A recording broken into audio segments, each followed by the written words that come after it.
Can't trust magic. What I can trust is my own will to get things done. That's my main problem with what Dr. Dyer's saying. Okay, he's right there. You want to keep it down? He didn't hear me. Dr. Dyer, you want to come hi. join us? Sure, I'd love to. How you guys doing? Great. Good. This chicken's great. Good. So, Dr. Dyer. Yes.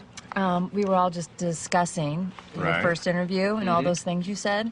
And basically, David thinks that it's all BS.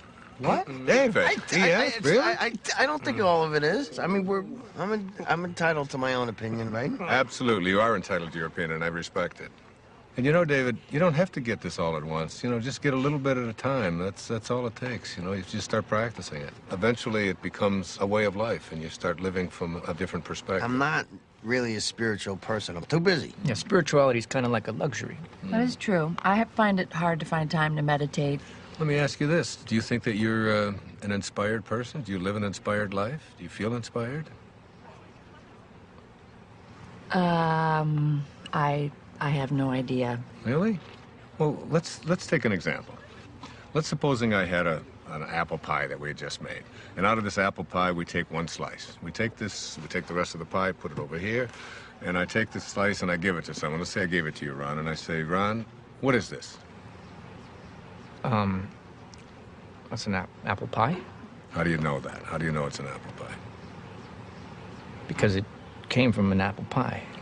So, well, you laugh, but I mean, the truth is that's a very profound statement that you just made, that everything in the universe must be like what it came from. You take an acorn and you'll never get a rose bush out of it. You look at yourself and you ask yourself the question, where did I come from? Who am I and what am I like? You know, instead of making our choices out of the place that we really are, our authentic self, we're making them out of the ego. And every time we make choices out of the ego, all kinds of things begin to happen to us that take us away from finding meaning in our lives. How do you know if you're making a choice from your higher self? You gauge everything on the basis of how you feel. Are you stressed out? Are you anxious? Are you fearful? Are you angry? Do you feel good about yourself? Do you feel like you're on purpose? Do you feel like your life has any meaning?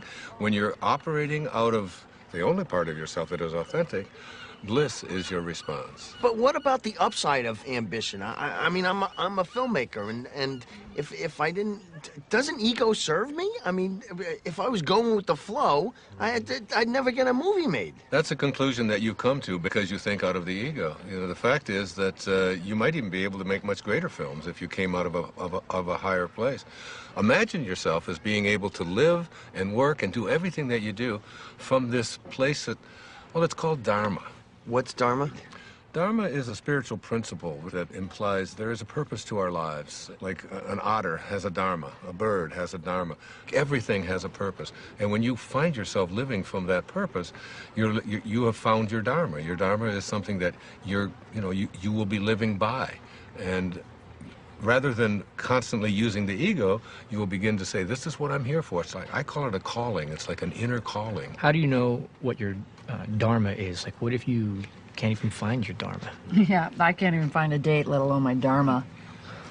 Well, your dharma isn't anything you're ever going to find. Your dharma is something that you're always connected to. It is your divine purpose. It is something that you are aligned with throughout your entire life. The ego has kept us away from it. Excuse me, I have to take this. This is what I'm talking about. Yeah. I'm sorry to interrupt. How does this help me find a date exactly? You don't need to find a date. If you live what I'm talking about, you'll understand that everything will be perfect and everyone that comes into your life will come in on time perfectly. You're a divine creation of God. You're a spiritual being. You don't need anyone else to confirm that. I love that. It's true. Dr. Dyer said it was. It is true.